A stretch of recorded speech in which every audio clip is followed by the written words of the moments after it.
आज के सबका बहुत स्वागत करता हूं। मैं पिछले 2 दिन से देरा जिला में पार्टी के सदस्यता अभियान के लिए प्रवास कर रहा हूं। आप सब जानते हैं कि 2 सितंबर से पार्टी ने सदस्यता अभियान प्रारंभ किया है और गत वर्षों में पार्टी का जो स्थान बना है वो पूरे दुनिया में सबसे बड़े दल के रूप में हम स्थापित हुए हैं। पिछले मेंबरशिप ड्राइव में हम चाइना की पार्टी को पछाड़ के 1 नंबर पर आए। इस बार भी पार्टी का ये अभियान पूरे जोर शोर से चल रहा है और हमारी कोशिश है कि हम 1 नंबर की पोजीशन को बनाए रखें। पूरे प्रदेश में धीरे धीरे जो सरकार है उसके प्रति जो लोगों का मोह भंग हो रहा है, जो वायदे और तख्तियां चुनाव के समय में टांगी गई, वायदे किए गए, उसमें चाहे महिलाएं हो, चाहे किसान दूध और गोबर की खरीद के लिए हो, सबको निराशा, युवाओं को निराशा, महिलाओं को निराशा। और महिलाएं तो मजाक में कई बार कहती हैं कि वो बटुए भी हमारे पुराने हो गए, धो धो करके भी हम वो हो गए, लेकिन वो पैसे अभी नहीं आ रहे।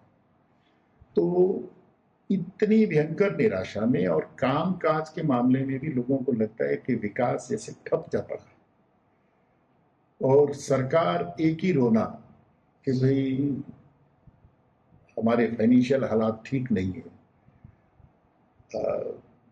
कर्जे पर कर्जा अभी भी लिया जा रहा है, पहले भी लिया जाता रहा है। इस प्रदेश की स्थिति रही है कि हमेशा सभी सरकारों ने कर्ज लिया, इसमें कोई दो राय नहीं। आप भी ले रहे हैं, फिर रोना नहीं चाहिए। जब आपको पैसा उपलब्ध हो रहा है, सरकार से आप ले रहे हो, तो जो आपने वायदे किए हैं वो सब सोच समझ के किए होंगे, ऐसा लोगों को लगता है तो पूरा करना। तो जो निराशा इस समय हुई है, उस निराशा के कारण भाजपा के प्रति सदस्य बनने के प्रति लोगों का उत्साह बढ़ा है। जहां जहां अभी हमने 2-3 दिन दौरा किया, लेकिन एक कंपटीशन है और अभी हम उस टेक्नोलॉजी के उपयोग कर रहे हैं कि मेंबरशिप ड्राइव में उस टेक्नोलॉजी के कारण थोड़ी हमें कठिनाइयां आ रही हैं। कई बार गांव में उतना लोग समझ नहीं पा रहे हैं, उसका उपयोग नहीं कर पा रहे हैं। कईयों के पास वो अच्छे मोबाइल ना होने के कारण भी कठिनाइयां आ रही हैं। लेकिन इसके बावजूद भी हम इस बात पर आशान्वित हैं कि वे हम पुराने रिकॉर्ड को पार करके जो पार्टी ने टारगेट किया है उसको अचीव करें और इस सदस्यता अभियान को पूरी तरह से सफल करेंगे। इनमें तीनों में थोड़ा देरा में हमारा अभी थोड़ा अभियान बाकी क्षेत्रों की तुलना में थोड़ा कम था। मेरी यहाँ भी बातचीत हुई है, बैठक हुई है और मुझे लगता है देरा भी लगभग बाकी मंडलों जसवां परागपुर और ज्वाला जी के मुकाबले में आ जाएगा। तो हम प्रदेश की जो अपेक्षा है इस जिले से उसको पूरा करें। सदस्यता अभियान में बहुत ही पुराने पुराने लोग और बहुत ही प्रोमिनेंट लोग आगे आ रहे हैं। सेना से और कर्मचारी जो रिटायर होके आ रहे हैं उनमें भी बहुत अच्छा समर्थन पार्टी की तरफ देखा जा रहा है। और मुझे लगता है कि पिछली विधानसभा चुनाव में जो थोड़ा बहुत लोग वायदों में आ गए थे और अभी वो ठगा हुआ महसूस कर रहे हैं, वो सब लोग अब पूरे जोश शोर से भारतीय जनता पार्टी के साथ जुड़ रहे हैं। एक तो मुझे ये कहना था, दूसरा मैंने जो कहा कि प्रदेश सरकार के कारण निराशा है। सरकार कोई ऐसा काम नहीं कर पा रही है जिससे लोगों में एक आशा और उत्साह का संचार। जब लोग कोई सरकार के बदलते हैं तो एक लोगों में एक उत्साह होता है, एक जुनून होता है, एक जोश होता है कि ये नई सरकार क्या करे। लेकिन मुझे लगता है ये जो 2 साल होने को आ रहे हैं सरकार के, इसमें लोगों का जुनून तो ठंडा हो गया, जोश भी ठंडा हो गया है और अब लोग निराशा की दौर में जा रहे हैं और इस निराशा को शायद ये सरकार आशा में नहीं बदल पाएगी और धीरे धीरे ये निराशा चुनाव तक, अगले चुनाव से पहले पहले तक इस सरकार को उखाड़ फेंकने का जोश लोगों में आ गया, ऐसा मुझे दिखाई दे रहा है। और भारतीय जनता पार्टी पूरे जोर शोर से विधानसभा के अंदर, विधानसभा के बाहर भी सरकार की जो जन विरोधी नीतियां रही है उनका बहुत मजबूती के साथ जयराम जी के उसमें नेतृत्व में उन्होंने पुरजोर विरोध किया है। सरकार को घुटने टेकने के लिए कई चीज़ों पर मजबूर किया है। सरकार ने जो अनाप शनाप संस्थान बंद किए और सरकार जो कई जगह पर अ, सामाजिक जिम्मेदारियों का निर्वाह ठीक से नहीं कर पा रही है, उन सब चीज़ों के प्रति सरकार को घेरा है भारतीय जनता पार्टी ने। और हम प्रदेश के लोगों को ये विश्वास विश्वास दिलाते हैं कि आने वाले समय में भी हम इससे और ज़्यादा मुखर होकर के जन भावनाओं को सरकार के ऊपर जन भावनाओं को लेकर सरकार पर हमलावर रहेंगे, सरकार को मजबूर करेंगे कि वो ऐसी नीतियाँ ना अपना सके और लोगों के प्रति जो एक अन्याय का प्रभाव वो हो रहा है वो ना हो पाए। सर, एक देश एक चुनाव पर आप क्या कहेंगे सर? लगता है पूरे देश की ये चिंतन था कि बार बार लोग तंग हो रहे थे कि बार बार चुनाव होते हैं और आचार संहिताओं से बार बार लगने से विकास प्रभावित होता है, लोगों को परेशानी होती है। इतना बड़ा देश है, कुछ ना कुछ हर साल ऐसा लगता है 5 साल इस देश के अंदर एक ही उत्सव सबसे ज्यादा होता है, वो है चुनाव का। कहीं ना कहीं चुनाव लगे हुए हैं। और अब धीरे कुछ सालों से ये भी हो गया कि जो सरकारें हैं उनके भी पूरा फोकस उन चुनाव पर हो जाता है। तो निश्चित तौर पर डेमोक्रेसी में जो लोगों पर इसका प्रभाव आता है। तो इसलिए एक विचार लोगों में बहुत दिनों से आ रहा था, सरकार भी इसको चिंतन कर रही थी कि एक ही बार सब चुनाव हो जाए और इसके ऊपर अच्छा मंथन हो, विचार हो। और इसके लिए सरकार ने कमेटी भी बनाई।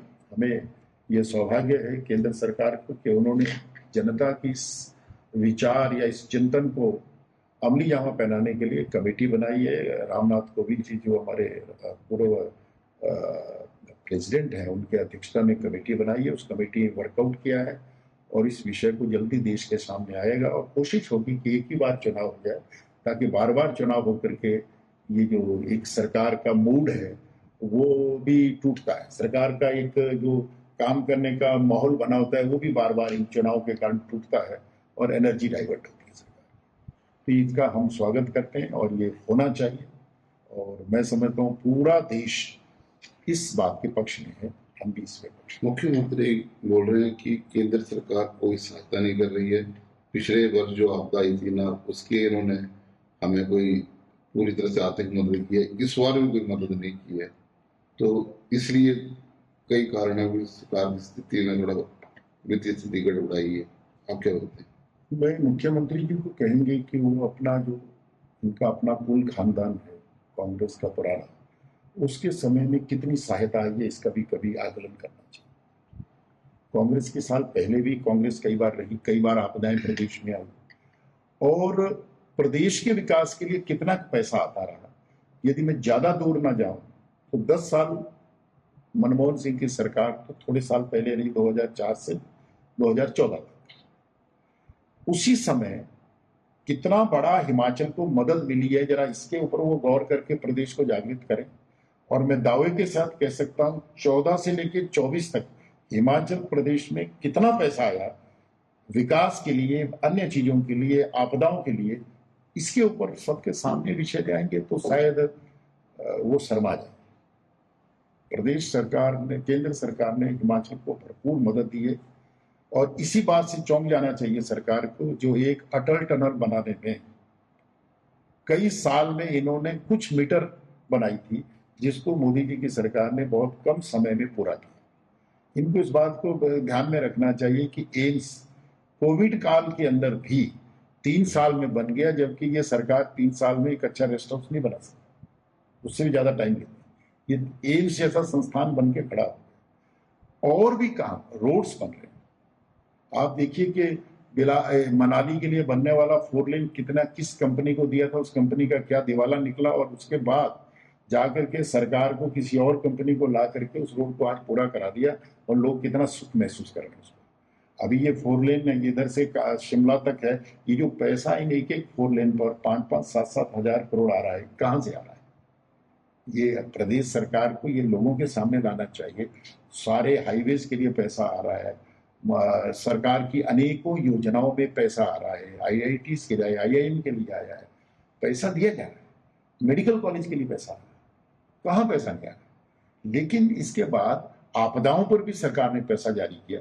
उस समय ठीक है, कई बार मांगने वाले को लगता है कि जी हमें बिल्कुल उस तरीके से दिया जाए या इस तरीके से, उतना उसको होने के लिए यदि आपके वक्तव्य ऐसे रहेंगे तो आप उतनी प्राप्ति नहीं कर पाएंगे। देखिए, जिससे कुछ लेना है उसके प्रति कैसा भाव चाहिए, कैसा आपको आदत चाहिए, ये तो इनको सीखना चाहिए शांता कुमार जी से। जब शांता कुमार जी यहाँ मुख्यमंत्री थे और मोरारजी देसाई की सरकार थी तो 300 करोड़ रुपए ला करके उन्होंने पानी की योजना के लिए यही खर्च सर करके। उन्हीं शांता कुमार जी ने सुक्खू सरकार की तारीफ की है। उन्होंने प्रारंभ में की थी, उनको एक लगा था कि शायद कुछ करेंगे, लेकिन आज यदि आप उनसे बात करेंगे आज वो भी निराशा था। शुरू में जरूर आशा।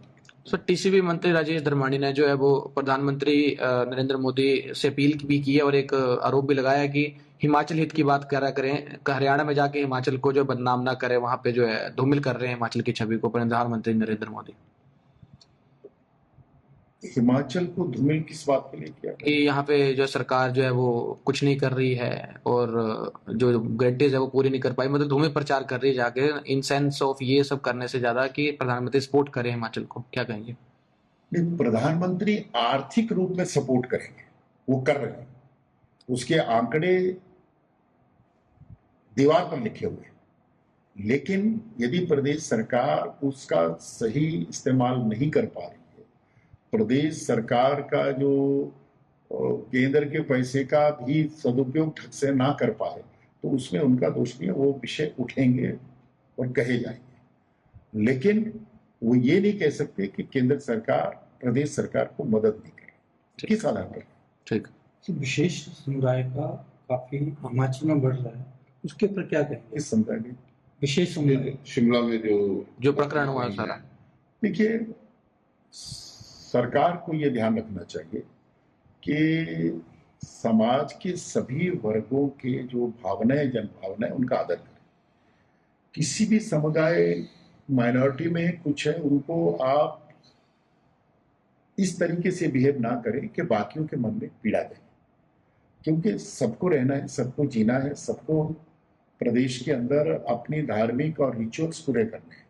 लेकिन नाजायज कब्जे हो जाए, लोगों के मन में आक्रोश आए और सरकार आंख से आंख मूंदे बैठी रहे, और फिर जब लोग, पहले तो सरकार की ड्यूटीज थी कि पहले इन चीजों को रोकें, जब लोग जागृत हुए, लोग सड़कों पर उतरे, फिर आप लाठीचार्ज करके उनको जाकर के दबा रहे हैं बनिस्बत इसके लिए कि आप सार्वजनिक रूप से इन चीजों पर गलती माने और उनको कहें कि हम सुधार करेंगे और आगे को ऐसी व्यवस्था करेंगे कि ऐसा ना हो।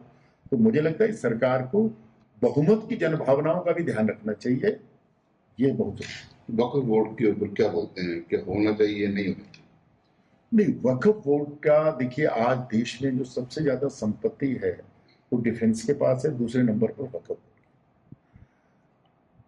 1973 में, या मैं ठीक से नहीं कह पा रहा हूं, लेकिन कोई जिस समय ये वक्फ बोर्ड का कानून बना, 73 नहीं, बाद में शायद 90 के आसपास ये इसमें सुधार हुआ कि जिस संपत्ति पर वक्फ बोर्ड हाथ रख देगा उसको बाकी लोगों को साबित करना होगा कि उनकी ये क्यों नहीं है, और उनको कोर्ट कचहरी से भी अलग कर दिया गया।